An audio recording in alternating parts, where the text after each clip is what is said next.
filosofía, doctrina política, reforma social o instrumento de Satanás? Sepa la verdad en Convicción Radio.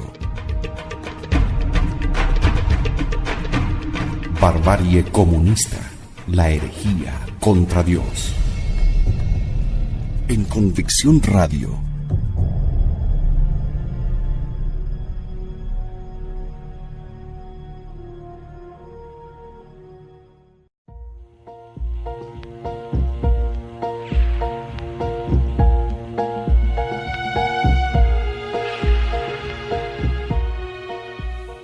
¿Cómo están, queridos amigos de Convicción Radio? Bienvenidos a Barbarie comunista, la herejía contra Dios. En primer término, queremos dar las gracias por la enorme sintonía que tiene este programa. Pedimos oraciones para ser siempre agradables a Dios y un aporte sustancial al combate católico de hoy, que debe ser actualizado de acuerdo a las nuevas líneas de la revolución, aquella que comenzó Satanás cuando dijo su fatídico non serviam. En esta ocasión abordaremos un tema fundamental de radical importancia para nuestro tiempo y para el futuro próximo. Una palabra que hemos empleado durante muchas ocasiones en nuestros distintos programas, el deconstruccionismo. Y qué mejor para empezar que exponer a su más rutilante figura, Michel Foucault.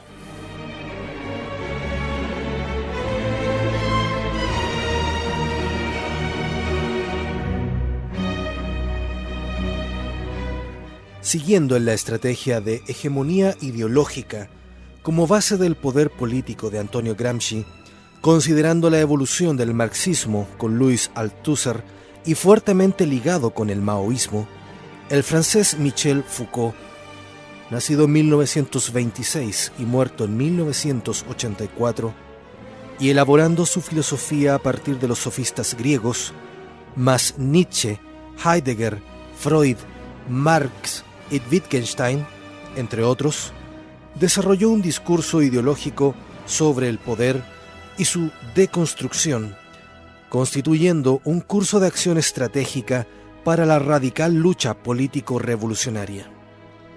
Así, la teoría de la lucha de clases de Karl Marx es en Foucault la guerra de poderes y contrapoderes, estado de guerra del que nunca se sale. En este contexto de vital y profunda acción, el uso del símbolo y la metáfora será un arma estratégica en la total lucha ideológica por el poder político.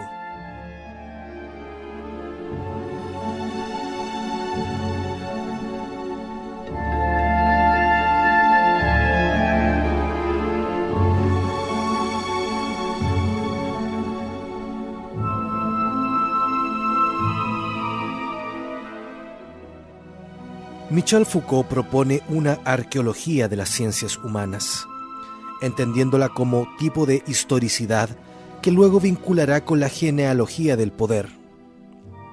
Se trata de superar el modelo de historicidad esencialista, dialéctico, progresista y teleológico. Foucault procura un nuevo modelo de historicidad e introduce el concepto de episteme. Afirma entonces que los discursos de cada época forman una episteme, es decir, un conjunto de principios y conceptos a partir de los cuales se constituyen las distintas ciencias y demás discursos del saber. Según Foucault, la episteme se plasma fundamentalmente en el lenguaje, la vida y el trabajo. No obstante, Foucault advierte que la episteme subyace a la realidad formal, ya que es un sustrato o estrato invisible que configura la cultura de cada época. Por tanto, la episteme se manifiesta de modo inconsciente para la misma época, constituyendo el código desde el cual las personas piensan y viven. En definitiva, la episteme, en tanto red conceptual, forma un a priori histórico.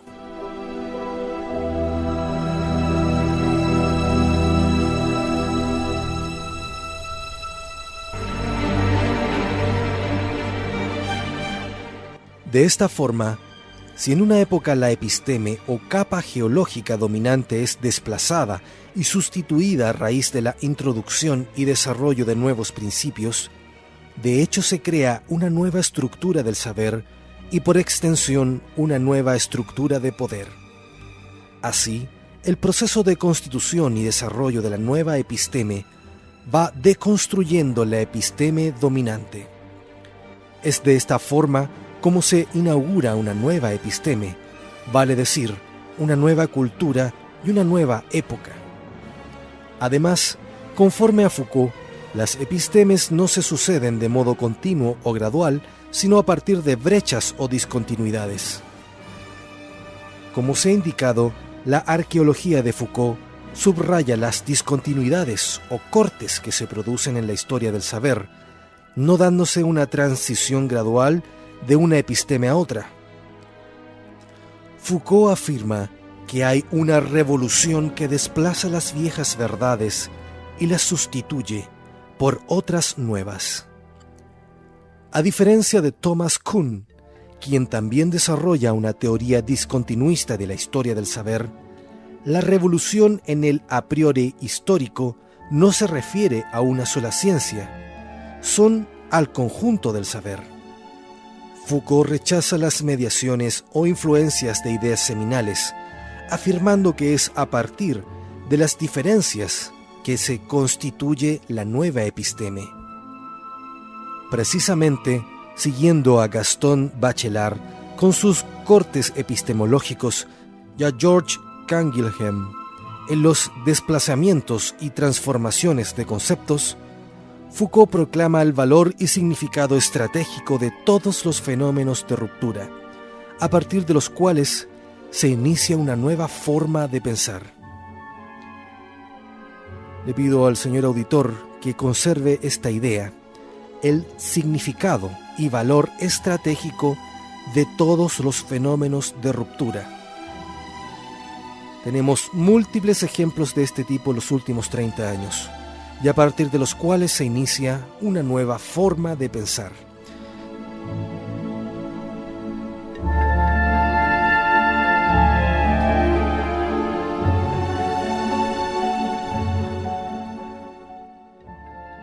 De esta forma, Michel Foucault desarrolla la crítica de la razón normalizadora, es decir, aquella que desde el sistema de poder dominante establece el patrón social de lo bueno y lo malo, por ende, de lo permitido y lo prohibido. Sostiene Foucault que el saber y el poder se integran para ejercer dominio sobre la sociedad mediante su normalización. Por ende, al imponerse el imperio de la razón dominante, se decreta la exclusión, la represión, el confinamiento y final sometimiento de todo aquello que no corresponde a la categoría binaria de bien-mal definida por la predominante razón cartesiana y científica. Pero Foucault estima que, siendo determinada por el sistema de poder, en realidad la sana razón social no es sino razón alienada. Según Michel Foucault, procede pues subvertir el estado de alienación, esto es, la racionalidad y la norma que se impone desde el poder. Por tanto, cabe afirmar la locura y la sinrazón como medios de liberación política. Se ha de liberar al loco y desatar la sinrazón en la sociedad, que no son sino sus propias contradicciones. En esta perspectiva, la validación de la locura es un acto de confrontación y un medio de liberación revolucionaria, ya que ésta no es sino una forma secreta de razón. Concretamente, se trata de deconstruir la razón occidental a partir de la sinrazón puesta en la marginalidad, actuando la locura y la sinrazón como formas de contrapoder. De hecho, Foucault entiende que la locura y la sinrazón son formas de transgredir y provocar la ruptura con el orden establecido. El loco mismo es la protesta contra las formas sociales de exclusión. En definitiva, la locura y la sinrazón despliegan sus poderes y se constituyen en agentes políticos revolucionarios fundamentales.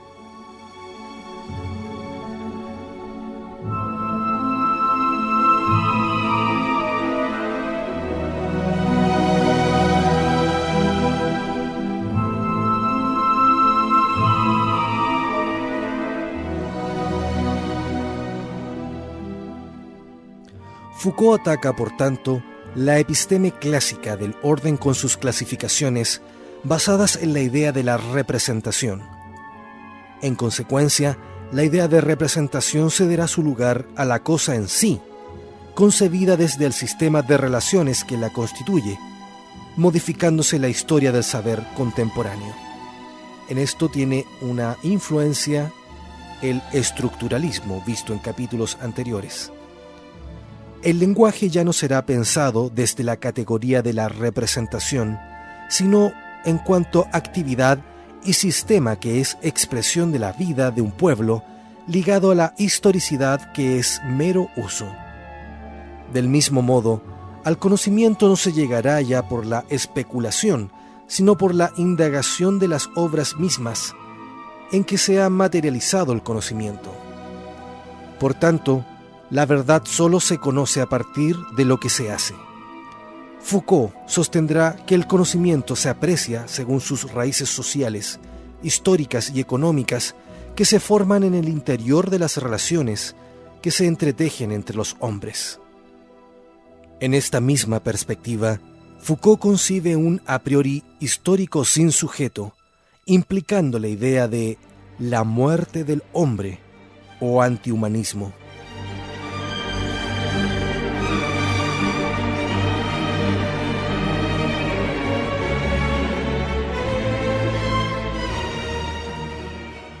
Después de la muerte de Dios anunciada por Nietzsche, necesariamente habría de sobrevenir la muerte del hombre. Entiende Foucault que el hombre es una invención reciente de no más de 2 siglos, que el saber humano ha fabricado y que está a punto de desaparecer. El Homo dialecticus del hegelianismo y el alienado del joven Marx fue desplazado por el inconsciente freudiano, la falsa conciencia marxista y el proceso del inconsciente de la lengua según Ferdinand de Saussure. Según Foucault, lo que no lograron Kant, Hegel o Husserl se encontraba en cambio en Nietzsche, el psicoanálisis, la teoría de las ideologías y la nueva lingüística. El hombre aparece en las estructuras del ser viviente, en las leyes de la producción y en las reglas del lenguaje que se le imponen desde fuera. El hombre, sujeto racional y consciente, no existe. La realidad ni siquiera gira en torno al hombre, que se entendió reemplazaría al Dios muerto, sino que ni siquiera éste resiste el embate de las estructuras que lo aniquilan.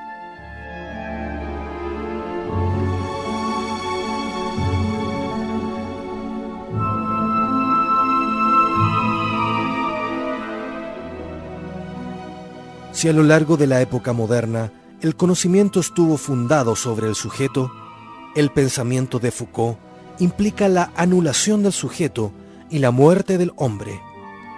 Foucault invoca explícitamente a Nietzsche cuando declara haber quemado las ilusiones de la dialéctica y la antropología.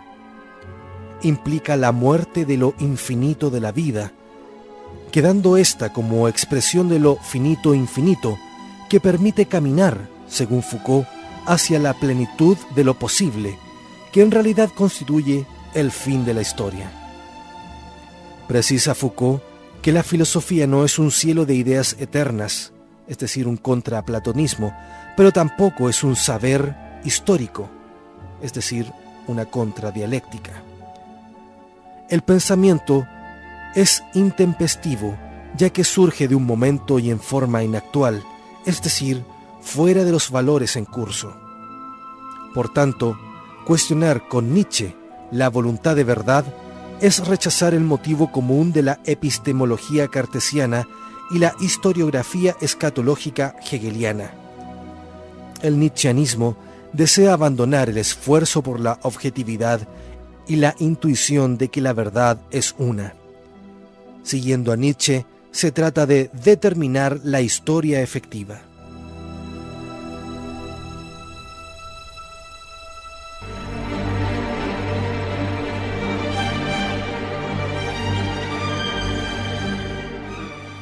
Por extensión, la doctrina deconstruccionista declara: la idea de partir del lenguaje tiene como finalidad suplantar tanto el paradigma del ser como el paradigma del sujeto. Proclama pues Foucault que cuando el hombre investiga el origen de las lenguas, no se encuentra con un primer balbuceo, sino con una palabra ya dada. Cuando estudia su origen de ser viviente, se encuentra con una vida que ha comenzado mucho antes de él. Haya siempre formas ya institucionalizadas. Así, el hombre no es contemporáneo de su origen. Por tanto, las palabras son cosas dichas, cosificaciones, vida que deviene muerte. Entonces, conforme a Foucault, es el lenguaje lo que se hace mientras la muerte viene. Solo él, que es muerte, vive, y los ya muertos vivirán en él. De esta manera, el lenguaje destruye y construye, es muerte y resurrección. Por tanto, Foucault procura determinar el ser del lenguaje, tratando de captarlo en su ser autónomo. Normalmente se entiende el lenguaje en su proyección a lo real, no captándose su ser propio. Por eso Foucault trata de poner distancia entre el lenguaje y las cosas para captarlo en su autonomía.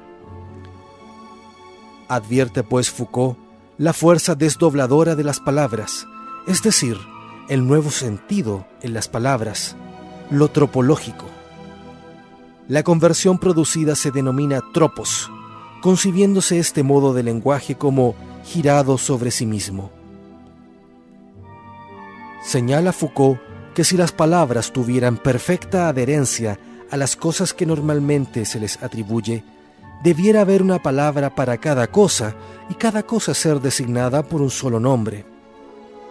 Pero al no ser así, y ocurrir que una misma cosa es nombrada con distintas palabras, no hay perfecta correspondencia entre las palabras y las cosas y viceversa. En este sentido, conforme a la interpretación Foucaultiana, en lugar de transparentar el ser de las cosas, la palabra oculta lo que es.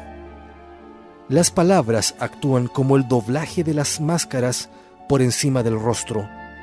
Es el lenguaje lo que abre paso a la ausencia del ser. Por tanto, es el lenguaje lo que, por una parte, establece la identidad de las cosas y las muestra separadas de sí mismas, y por otra, hace que las palabras recuperen su identidad con indiferencia respecto a lo que difiere.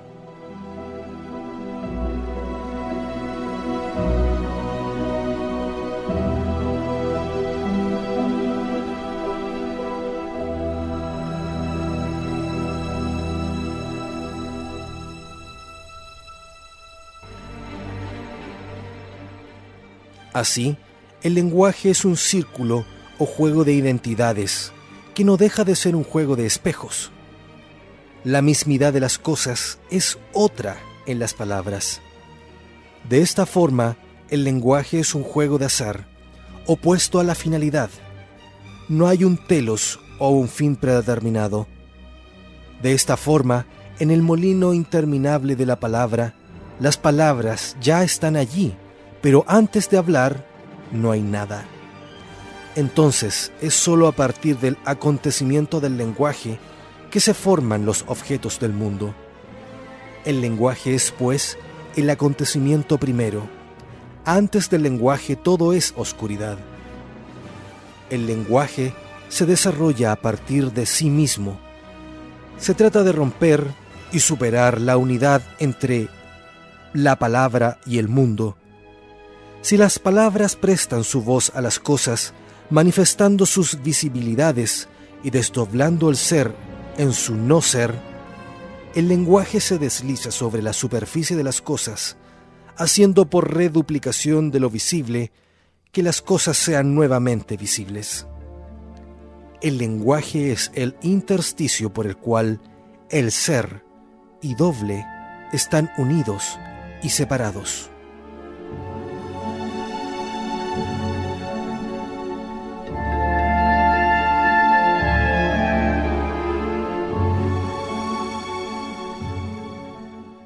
De esta forma, según Foucault, el lenguaje es ausencia de ser.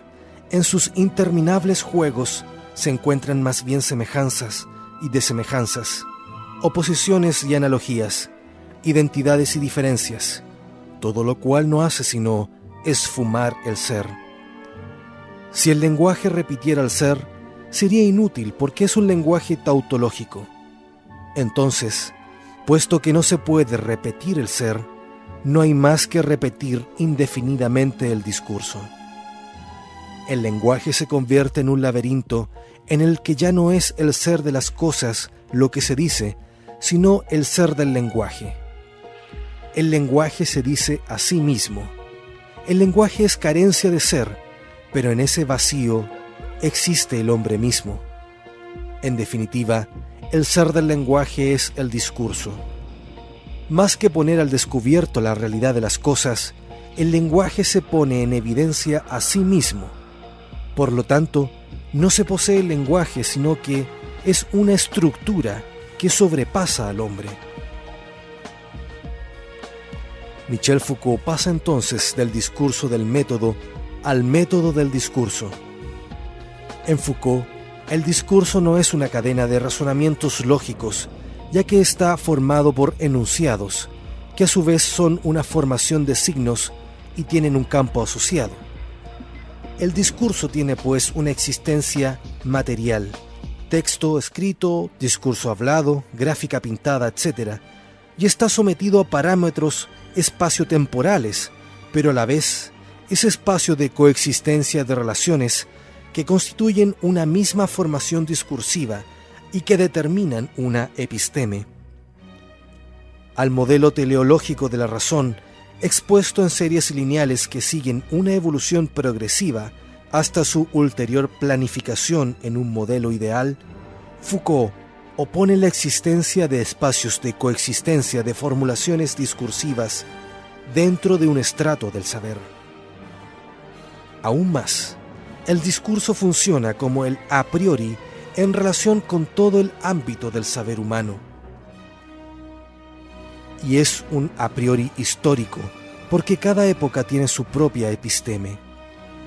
Analizar los discursos de una época en su red arqueológica es detectar los principios del saber tal como se hallan configurados en el a priori discursivo e histórico.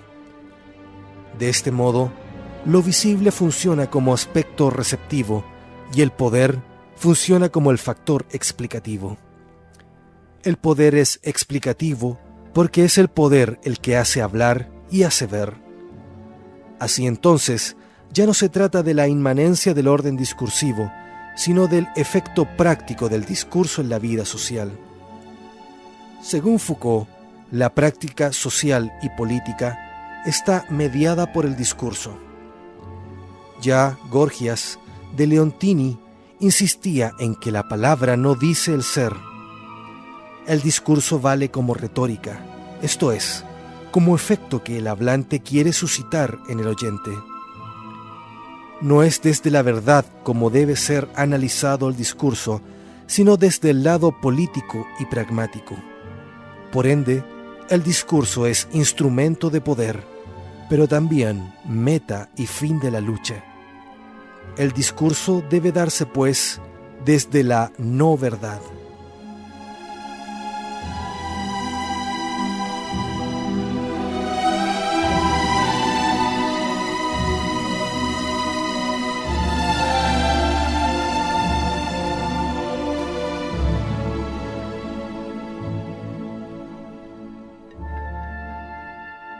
Vamos a hacer una pausa para continuar en nuestra segunda parte con Michel Foucault y esta primera aproximación que estamos realizando acá en Barbarie Comunista al deconstruccionismo.